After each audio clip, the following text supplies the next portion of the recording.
Hello friend. आज हम start करते हैं लेक्चर नंबर 5। फर्स्ट जो पार्ट 1 था यानी कि प्रैक्टिस सेट 3.3 पार्ट 1 पार्ट 2। तो पार्ट 1 में हमने क्या किया था, इसका क्वेश्चन नंबर 1 सॉल्व किया था। और आज हम पार्ट 2 मतलब क्या कि इसी लेक्चर का जो सिंप्लीफिकेशन है यानी कि सेकेंड नंबर का जो क्वेश्चन है, अब यहाँ पर हम क्या करते हैं, सॉल्व करते हैं। जिनको फर्स्ट क्वेश्चन चाहिए था वो क्या करो कि पार्ट 1 देखो, 3.3 का पार्ट 1।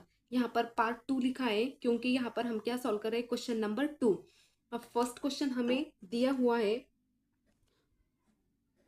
Cube root 27 divided 125। जैसे कि हमने पहले क्या किया था कि जो भी नंबर दिया था पिछले वाले लेक्चर में, तो उनके क्या किए थे, हमने फैक्टर्स निकाले थे। यहाँ भी हमें सेम क्या करना है, फैक्टर्स निकाला है। सिंप्लीफाई करना मतलब इसको हमें क्या करना है, सॉल्व करना है। अब यहाँ पर देखो 27 डिवाइडेड 125, यानी कि हमें पहले किसके फैक्टर्स निकालने हैं, 27 के, और बाद में किसके फैक्टर्स निकालने हैं, 125 के। तो चलो अब हम पहले यह साइड में क्या करते हैं, 27 के फैक्टर्स निकाल लेते हैं पहले। 27। अब यहाँ पर देखो 27 ये क्या है, 3 के टेबल में है, तो ये क्या होगा, डायरेक्ट 3 से क्या होगा, डिवाइड होगा। और यहाँ पर देखिए, यहाँ पर ये क्या है, ये नंबर कौन सा है, ऑड नंबर है, यानी कि ये 2 से क्या होगा, डिवाइड नहीं होगा। क्योंकि जब इवन नंबर होता तभी क्या होता है, लास्ट डिजिट अगर इवन होता है तो वो क्या होता है, 2 से डिवाइड होता है। लेकिन ये यहाँ पर डिवाइड नहीं होगा। तो क्या 27 तो आपको सबको पता है कि ये 3 के टेबल में आता है। तो यहाँ पर क्या होगा, 3 9 सा कितना होता है, 27। तो यहाँ पर क्या आएगा, 3 9 सा 27। अब फिर से ये 9 क्या होगा, 3 से डिवाइड हो सकता है। तो 3 3 का होता है 9 और 3 1 का होता है 3। यानी कि हमारे फैक्टर्स क्या आ गए, 3 3 और 3। अब यहाँ पर उसी तरह हम क्या करते हैं, 125 के फैक्टर्स निकाल लेते हैं। अब यहाँ पर देखो, कल के लेक्चर में मैंने बोला था आपको कि जब भी लास्ट डिजिट 0 और 5 होता है तो वो डिजिट किससे डिवाइड होता है, 5 से। यानी कि ये डिजिट किससे डिवाइड होगा, 5 से। यहाँ पर देखें, 5 1 सा 5, 5 2 सा 10, यहाँ पर कितने बचे, 2, और 2 5 सा कितना होता है, 25। यहाँ पर देखें, 5 5 सा फिर से होता है 25, और 5 1 सा 5, यानी कि यहाँ पर फैक्टर्स कितने मिले हमें, 5 5 और 5। अब इसको हम क्या करते हैं, इस साइड लिख लेते हैं। जैसे कि 27 डिवाइडेड 125 इक्वल टू, 27 के फैक्टर्स आए थे 3 3 और 3। तो 27 की तरफ इसके फैक्टर्स लिखेंगे, और ये आए थे 5, वो थे 125 के। अब यहाँ पर देखिए इसके कितने पेयर है, 3 3 का एक पेयर है। तो इसको हम क्या लिखते हैं, 3 सा क्यूब और 5 का क्यूब। क्यूब ही क्यों लिखा है, क्योंकि पेयर कितने यहाँ पर, 3 पेयर से। अब यहाँ पर देखो 27 को हमें क्या लिखना है, क्यूब में लिखना है, क्योंकि ऊपर वैल्यू किस में थी, हमें क्यूब में थी। तो नीचे भी क्या करेंगे, वैल्यू क्यूब में लिखेंगे। जैसे कि 27 डिवाइडेड 125, और यहाँ पर होगा क्यूब रूट। और यहाँ पर इसको भी हमें क्या करना पड़ेगा, क्यूब रूट देना पड़ेगा। अब यहाँ पर देखो ये दोनों, ये अब यहाँ पर देखो ये दोनों तरफ क्या है, एक रूट है, दोनों दोनों तरफ क्या है, एक रूट है। यानी कि ये इसको भी रूट होता है और इसको भी क्या होता है, रूट होता है। तो इसको हमें क्या करना पड़ेगा, दोनों को अलग अलग रूट में लिखना पड़ेगा। क्यों लिखना पड़ेगा, क्योंकि यहाँ पर देखिए ये 3 और ये 3 क्या होगा, कैंसिल होगा, लेकिन ये 3 बचेगा। लेकिन ये क्या है, अंडर रूट दोनों के लिए। हाँ, अगर ये सिर्फ इसके लिए, ऊपर वाले के लिए सिर्फ, या फिर नीचे वाले के वैल्यू के लिए सिर्फ ए रूट रहता, तो हम क्या करते, एक एक कोई भी 2 डिजिट क्या होते हैं, 3 3 कैंसिल होते हैं और एक डिजिट बच जाता। लेकिन यहाँ पर क्या है, ये कॉमन है, दोनों के लिए कॉमन ब्रैकेट है, इसलिए हमें क्या करना पड़ेगा, इसको अलग अलग लिखना पड़ेगा। ताकि क्या होगा, ये दोनों क्या हो गए, यहाँ पर कट हो गए। देखो ये 3 और ये 3 इसके साथ कट हो गया, ये 3 और ये क्यूब इसके साथ कट हो गया। यानी कि यहाँ पर बचा क्या, 3/5। यानी कि हमारे क्यूब रूट ऑफ 27 डिवाइडेड 125 का आंसर कितना आया, 3/5। अब सेकेंड क्वेश्चन देखो, सेकेंड क्वेश्चन दिया है क्यूब रूट ऑफ 16 डिवाइडेड 54। यानी कि हमें पहले 16 के निकालने हैं फैक्टर्स, उसके बाद 15 के निकालने। अब यहाँ पर देखिए, अगर हमने 16 के फैक्टर यहाँ पर लिखे, तो ये जो 16 नंबर है यानी कि 6, इसका लास्ट डिजिट जो है वो क्या है, इवन नंबर है। जब भी इवन नंबर होता है वो किससे डिवाइड होता है, 2 से डिवाइड होता है। यानी कि 2 8 सा कितना होगा यहाँ पर 16 होगा। तो यहाँ पर 2 4 सा कितना होगा फिर 8 होगा। और यहाँ पर 2 2 सा होता है 4 और यहाँ पर होगा 2 1 सा 2। यानी कि हमारे कितने फैक्टर्स आ गए यहाँ पर 2 2 2 और 2। अब सेम एज इट इज हमें क्या करना है यहाँ पर 54 के भी फैक्टर्स निकालने हैं। अब यहाँ पर भी फिर से देखिए ये जो 4 है यहाँ पर ये क्या है इवन नंबर है, यानी कि ये क्या होगा 2 से डिवाइड होगा। यहाँ पर देखिए 2 1 सा 2 और 2 2 सा 4, यहाँ पर एक बच गया यानी कि 2 7 सा कितना होता है 2 7 सा होता है 14। अब यहाँ पर देखिए ये जो नंबर यहाँ पर है वो क्या है इवन नहीं है, ये क्या है ऑड नंबर है।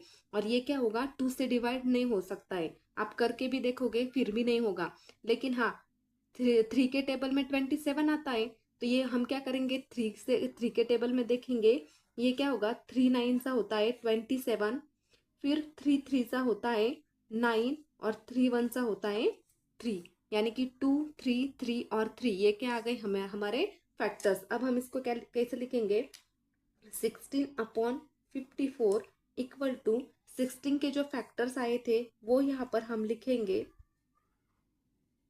और नीचे जो 54 के फैक्टर्स आए थे वो हम नीचे यहाँ लिखेंगे।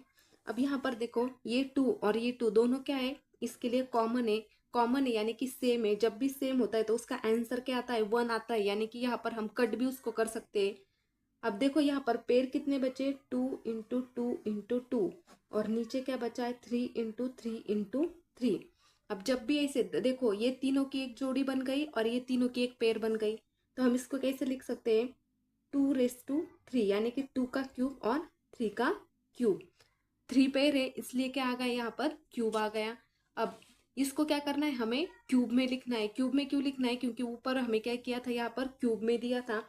अब यहाँ पर देखिए cube root of 16 divided 54 equal to cube root of 2⁻3 divided 3⁻3। अब इसको क्या करेंगे देखो यहाँ पे क्या है दोनों के लिए ब्रैकेट क्या है कॉमन ब्रैकेट है यहाँ दोनों के लिए, तो दोनों के लिए क्या करना पड़ेगा हमें यहाँ पर अलग अलग लिखना पड़ेगा, क्योंकि जब हम अलग लिखते तभी क्या हो गए वो दोनों ब्रैकेट क्या हो गए कैंसिल हो गए। अगर हम कॉमन लिखेंगे तो दोनों ब्रैकेट कैंसिल नहीं होंगे। तो यहाँ पर इसका आंसर क्या आया 2/3। क्या है यहाँ पर इसका आंसर 2/3।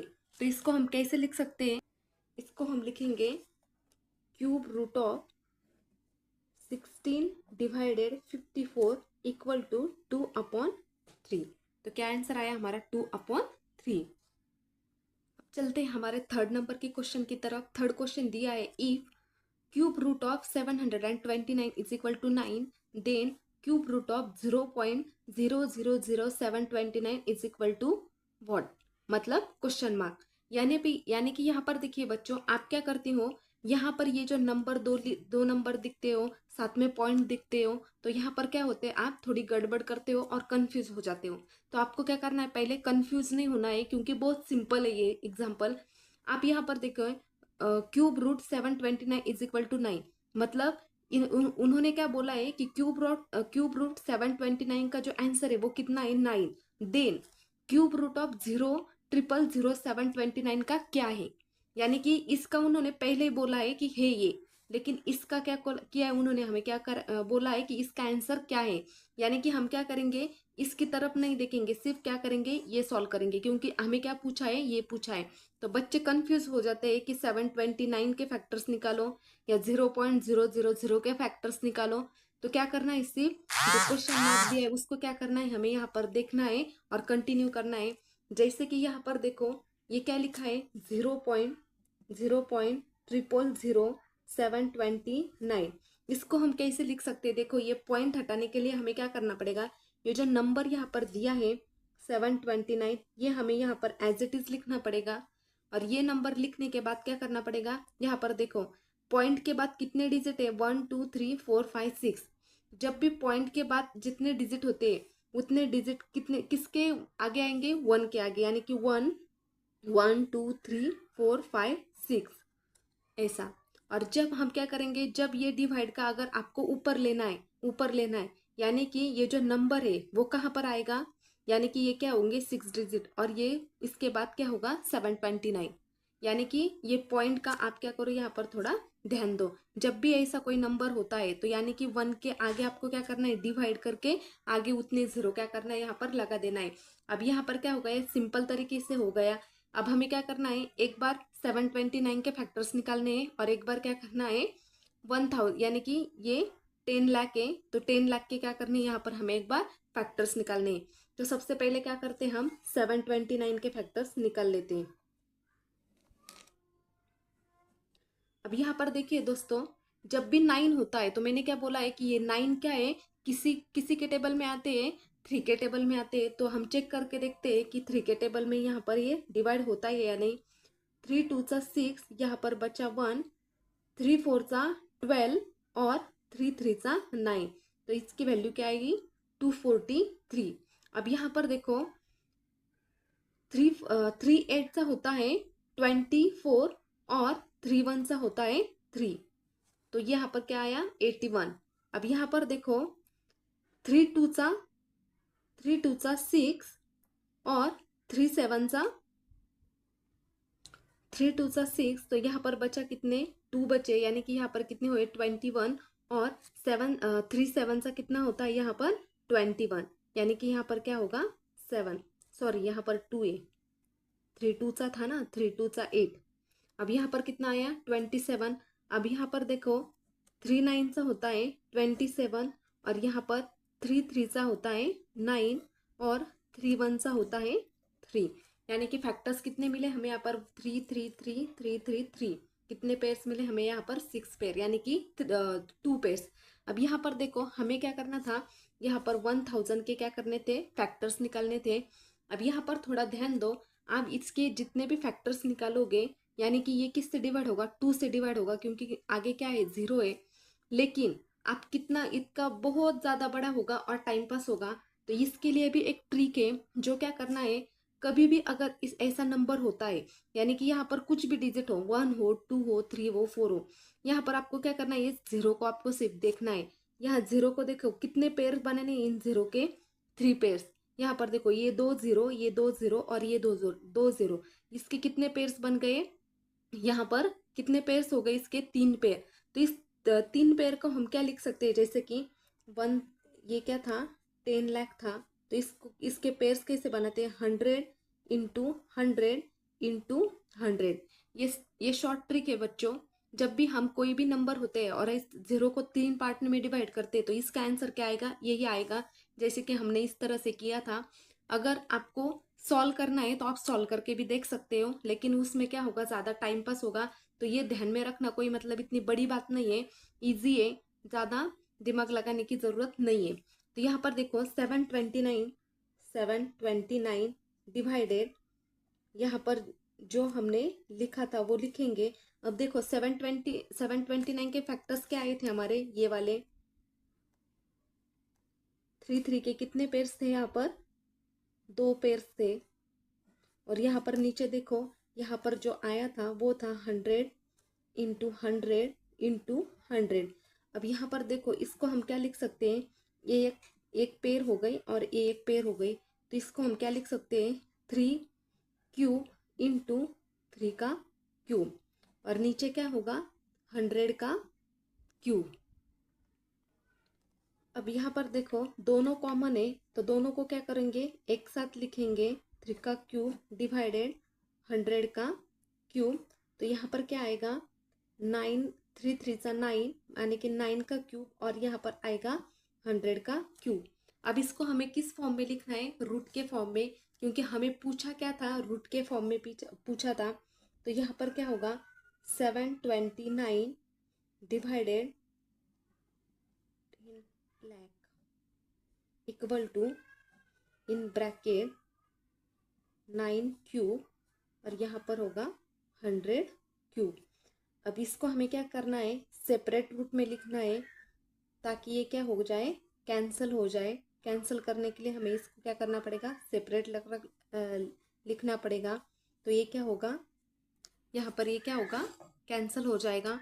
अब यहाँ पर क्या बचा, सिर्फ यहाँ पर बचा 9 डिवाइडेड 100। अब इसका आंसर आया है, यहाँ पर भी ये लिखना है 729 अपॉन अब यहाँ पर देखो बच्चों, यहाँ पर क्या है 9/100, लेकिन जो हमारा हमारा इक्वेशन था, वो हमारा इक्वेशन क्या था, यहाँ पर √3 0.000729। तो ये क्या होगा, देखो यहाँ पर क्या किया था हमने, ये हटाने के लिए क्या किया था, नीचे डिवाइड में कितने जीरो लगाए थे, इसके आगे जितने जीरो थे उतने।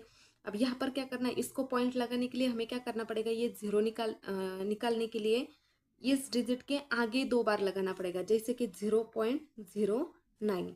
तो ये क्या होगा इसका आंसर, यानी कि 0.09। थैंक यू दोस्तों, आई होप कि आपको समझ में आया। अगर आपको ये लेक्चर समझ में नहीं आया तो पहले क्या करना है, आपको क्वेश्चन नंबर 1 सॉल्व करो, क्योंकि क्वेश्चन नंबर 1 में ज़्यादा फैक्टर कैसे फाइंड करते हैं कैसे नहीं करते हैं, वो ज़्यादा प्रैक्टिस उस प्रैक्टिस सेट में यानी कि पार्ट 1 में हुई थी, और यहाँ भी हुई है। लेकिन फिर भी अगर आपको समझ में नहीं आता है तो कभी भी क्या करना है, सीरियल वाइज क्वेश्चन सॉल्व करने हैं। जब भी आप सीरियल वाइज क्वेश्चन सॉल्व करते हो तो आपके क्या क्या हो जाते हैं, वहाँ पर डाउट्स क्लियर हो जाते हैं। तो थैंक यू सो मच, आज के लिए इतना। कल हम आगे लेक्चर देखेंगे। Thank you so much.